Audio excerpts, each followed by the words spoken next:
To scan documents in Google Pixel, first of all, you will need to open Camera app on your device. Next step is to click on the gear icon in the bottom left corner, and then we can go into the camera settings with these three dots. Activate camera scan suggestions, and when it's active, you can go back and enter standard photo mode. Now grab your phone and the document that you want to scan.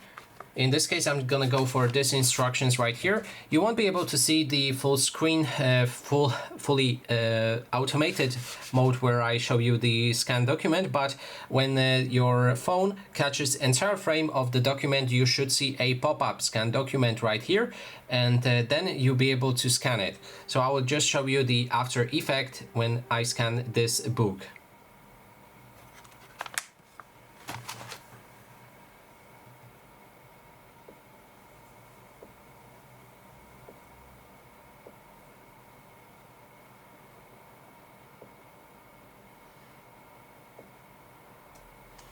So here we have it, the scan of a book.